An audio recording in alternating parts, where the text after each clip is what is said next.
cybersecurity. And I think that's what really helped, was that showing a lot of people who were just getting into the field how diverse it was, that it wasn't just hacking, Hmm. and getting somebody from every single corner of the space, from GRC to SOC analysts to the pen testers, incident responders.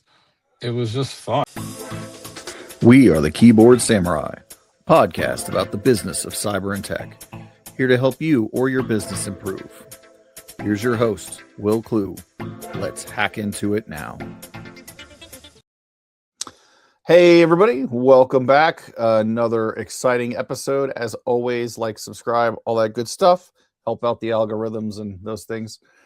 Today, I'm pretty excited. I get to chat with Ken, who works in a field I'm familiar with, but don't have a lot of necessarily hands-on experience with. So it should be fun. And he's also, pretty much tied into our community from cybersecurity, which is a lot, which is what we're going to talk about today. So, Ken, why don't you give us the 30 seconds of who you are and why we care? Thanks a lot for the introductions. So for about 20 years, I've been a consultant. And for the last 6 years now, I've been working for a law firm, Loewenstein Sandler, a national law firm. And in the process of being part of this law firm, I also found out about the importance of community. And I became the president of the ISC2 New Jersey Chapter as a result, along with other organizations that I got heavily involved with. So I went from no ties to anything to all of a sudden now I'm connected to several different organizations, and I'm loving it. That's how it works. I had Dan Hauser. I don't know if you know him. He's one of the chairs Yes, that yes, yeah. yes, yes. So Dan and I go way back before, and he was the same way. He got into the community stuff of it, and yeah, now he's still in thick of it. He loves it. I do. I think so, and that's that. I guess that's the point of the conversation, right? Is like I do the show. I try to help whoever I can when they call me, email me, message me, whatever. And that's the whole point, right? We have to have a community because that's how we're going to foster and grow the next generation of cybersecurity professionals. But I guess from your perspective, what else is it? What is it about the community that draws you into it, or that you think we need to be doing more? Like, what's your perspectives? Yeah, well, when I started doing this, it was during COVID, so Mm. people really needed some kind of connection, and it was really interesting to see how many people. I mean, I really I wasn't a known quantity at all. We were just offering some free um, seminars, kind of like what you're doing, but we were opening up to some Zoom sessions, and we got like over 100 people to come, and it was very easy to get speakers because nobody was going anywhere. So, so you'd contact these semi-famous people. You'd be like, well, what are you doing this weekend? And they'd be like, nothing. I'm like, great, okay. And so it was a good way to get people to start coming and doing this kind of thing. And I saw how helpful it was, and I saw people connecting with each other, and it was it was wild to see people getting jobs Mm. because of these meetings, people starting study groups, people in the similar fields getting together and meeting up, and it was offshoots would start happening, and it was really wonderful to see. And I got a whole new group of friends also. It was really, really nice, especially during a time when it was really everybody was so isolated. Oh yeah, for sure. It was, yeah, like you said, we're all there's plenty of time available. So if you want to, hit so and so up for a to show up on your meeting to kind of chat about something, that's what kind of. So if I may, like, what kind of topics were you digging into? Was it like hardcore security stuff? Was it jobs? Or was it a little like what was it No, what was we this? had I'll give you an example. We had the CISO from Johnson and Johnson speak right when the virus, right Mm. when they were developing the vaccine, and she was on. And then we just had FBI agents on the call. We had just a really nice variety of people talking from all different areas within cybersecurity. And I think that's what really helped, was that showing a lot of people who were just getting into the field how diverse it was, that it wasn't just hacking, Hmm. and getting somebody from every single corner of the space, from GRC to SOC analysts to the pen testers, incident responders. It was just fun. And and I'm still enjoying it 6 years later now, still getting speakers once a month to come on. And it's uh it's wonderful. Are you still virtual now, or are you doing in-person events too? So our monthly meetings are virtual, and we're keeping them virtual because we have a following that's now beyond New Jersey. And so we have people from all over the country, some people from outside of the country. And yeah, we got somebody from Australia, South Africa, a bunch of people from Canada now. So it's really picked up. So that's going to stay virtual, but we have a huge now in-person uh, series of events, educational and social. And the educational ones, I make them hybrid so that way Mm. everybody can enjoy them. But we have happy hours now. We have picnics. We have so many social events. It's just bowling, go karts, top golf, and it's all paid for by sponsors. So, and that's one of the beauties of it. So the members pay nothing practically for any of the events that we have. That's yeah, So that's the it's best really part about a vendors. no-brainer, and we're really trying to get students to participate as well Hmm. now as well. So, That's I would say so. Is it like with this community specifically, you've got ISC squared kind of wrapped around it. Um, is this something you think other people can do without that kind of sponsorship as well? they are not. Yeah, well, it's really name recognition because they're not Right. sponsoring it. They're not promoting it for Hmm. us. We did it all ourselves. So we're our own 501(c), and we just did a lot of guerrilla marketing. So I would say yes. Hmm. I would say yes that people can do it. It's just that ISC2 makes it easier because they can provide you. Now they've been fantastic. The last couple of years, they really are supporting chapters, and they're giving us resources now. So now we don't have to pay for certain things like Zoom sessions and our membership management tools and stuff like that. Things that made it a barrier at one point, instead of doing spreadsheets and all this other stuff, manual. Now they're giving us tools to do that. So high marks for what they're doing for the community now. That's great. Do you So. have to be a ISC member to participate? No, no, Okay. that's one big thing that we definitely made sure that we didn't want, because we didn't want it to be an exclusive thing. Because then we wouldn't get the students also, Right. so you'd only get people that had the money to take the tests, and so that really narrows the field a lot. Mhm. And some people in cybersecurity, if you're an incident responder, you don't need some of the certifications and stuff like Sure. that. So it's really not, they don't have certifications in every field within it. So we wanted to really be as open as possible, and that's what we've done. Yeah. That's outstanding. So do you get like is it more those looking to get into the field, those looking to level up their career, those maybe just a little interested? Are you getting people from like outside of cybersecurity, like business owners maybe interested? Like what's the audience you're kind Yeah, of so it's pretty diverse. I mean, it's college students, CISOs, vendors. Uh, we Sure. really and anything in between. And we get a lot of career transitioners. People who we had like an elementary school teachers who wanted to switch Mm, into cyber, or music teacher. We had an opera singer one time, wow. and they've successfully done it. I mean, it's really wild. So it really depends on the discipline that you have, the people that the connections that you make, like any other job, and the timing of things. Now obviously is not a great time to for entry level people to look for jobs. And I can't tell you the number of people who've sent me their resume who, because they're just it's very frustrating getting out of college.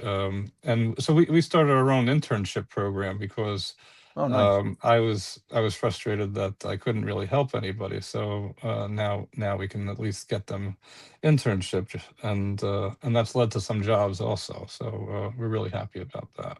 Outstanding. So Earbox gonna get flooded after this. yeah. After this show goes live It's a very with we just started internship. the internship program last year, and so we can only take on a few members at a time. We are a volunteer organization, so we can't scale like Mhm. a for profit. So like we have 3 interns, this cohort, but we help nonprofits out. So Mm, we do assessments for nonprofits, and this way they learn how to do assessments, and we help the community out. And so it's been really nice. that's great. What so when we first talked, before you mentioned how much you like talking about the community aspect of things, and we've I think we all kind of have some idea of what that is besides just Zoom meetings. I guess what other things about it, or what other aspects maybe anybody listening or watching would think about, like not realize, oh yeah, the community does that, or it helps with this, or like what are some of the behind the scenes or other added advantages that maybe people don't know about. Yeah, so there's a lot that we didn't expect that it would bring to the table. So I mean, I'll say for myself personally. So I mean, how many people knew about Zoom, when COVID started, right? I mean, I had to talk to, your screen instead of talking to people, and that was a very awkward thing to do. But when you're doing it every month, and that's your thing, just like you get used to it, and you start getting, much more comfortable doing it. And we even teach like a public speaking course now once Mm. a month, and we've been doing that for 4 years, 4 or 5 years now, and that's so it's really been helping me as far as uh, professional speaking and being comfortable talking to people, in a Zoom kind of environment. So that's been great. Uh, Being in charge of events, I was never an event coordinator before, and now thanks to doing so many different events with the team that we have doing it. We have so many volunteers that want to be part of this stuff, and Mhm. so it's really wonderful. So you learn how to organize events, you learn how to really deal with people.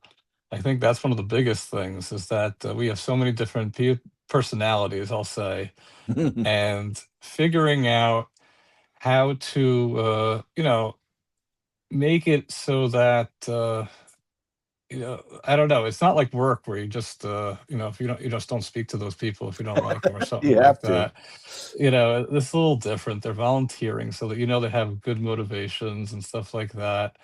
And so I've changed my whole way of dealing with people, uh, and that's really helped me professionally as well. So, and that's just me, and it's helped so many people in so many different ways. I'm just amazed when I hear these stories that I get. That's awesome. So stories, like, do you have a cool success story, yours or somebody else's, that you can share maybe Yeah, I now? have a great success story where there was this I don't know, there's this woman that I work pretty closely with at the chapter, and she really did not like her job. Her job was very taxing. It was long commutes. The work Mm, was long hours, and it was draining. And through the chapter, she met somebody, and she got a nice job now, and they created the position for her, and and, and she's so much happier now because she knows her boss. She met her beforehand. It's like mm. it was just an easy slide through transition, and those are the stories that I love to hear. And sometimes I hear about people who have jobs where they're fully remote and they don't have any social contacts with professionally, and that's where we come in. It's just like they come to all the social events we have because they really just don't have another opportunity. Sometimes going into the city obviously is expensive and hard, and it's not for everybody. So there's not much in New Jersey, as far as these kind of events. So we're an anomaly as far as that's concerned, because That's a it's not just for executives. It's right. for Yeah. anybody. And well, that's a great Yeah, point, because I had not really thought about it. I've been working remote since like 2010, something like that. It's been in consulting, you just go where the work is, right? So remote with travel is very different than like fully remote. Like, correct. Yeah, if I'm going to talk to a CISO's team for half a day, I'm going to go fly there and spend the 4 hours in the room. But I have worked at companies for years where I never met anybody I worked with face to face. And that idea, like the idea that like you can find a community that you can go and meet with people face to face, whether it's just a happy hour or it's a lesson on something to skill yourself up or smarten yourself up. I think that's a great use of the community for sure.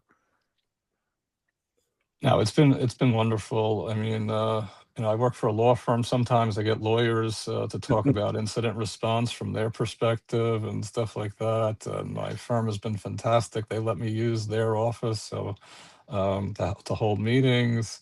So it's really I don't know. It's like everything blends together in a Oh way. yeah, for sure. Yeah, Well, and I like the law firm angle too, just 'cause, like it's like again, it's mutually beneficial.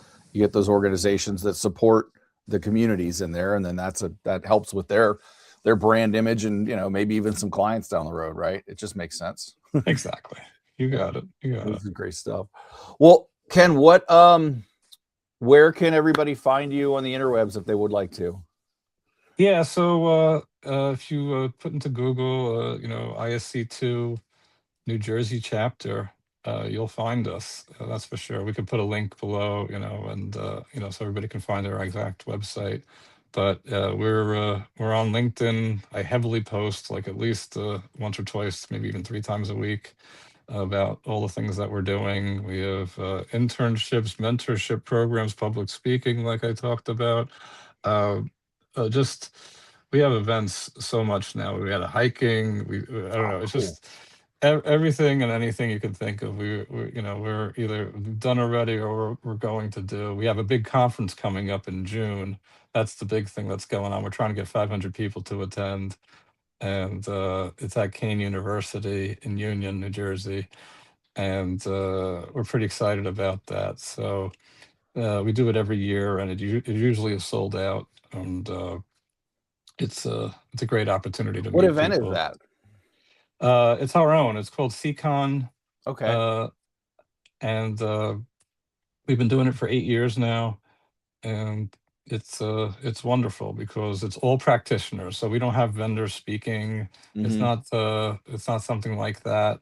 We have plenty of vendors, obviously, to pay for this thing, but but it's all member driven. Like the members are speaking, the members are on panels, and you know uh, it's really nice. And we have the head of security for the state of New Jersey giving a keynote, along with we have some world famous hacker Alyssa Knight. She's going to be one of our keynotes as well, and we have another person. It's great. We have Erdal Ozaka, and he's a he's a Microsoft MVP as well. And it's going to be a great conference. That's Over awesome. 20 people are going to be speaking. Yeah. Yeah, I was gonna say, so call for papers are already closed, or you get Call enough for people. papers is already closed. Yeah. Yes, yes. But we have a career track. So we have career counselors. We have people reviewing resumes. We're doing headshots. Oh, nice. So It's just like a yeah, we're doing B-sides all that other almost. stuff. So Yeah, it's similar to a B-sides. Yes. But we made it our own. Yeah. I love it. Sounds great, man. Next year I'll hit you up for a speaking spot. All right. Sounds Seems like good. I missed this run around. Harrisburg's not that far. No, Yeah. it's easy to get there, so no big Yeah. deal. Well, Ken, this has been great, man. I appreciate chatting with you. Same here. All right, talk Appreciate good. it. Thank you so much for having me. Thanks for listening. Be sure to like and subscribe. Follow Wil and the podcast on LinkedIn/Wil Klu. Visit Wil Klu ME for information on services he offers to help your cyber or tech business grow. Until next time, Synaculator.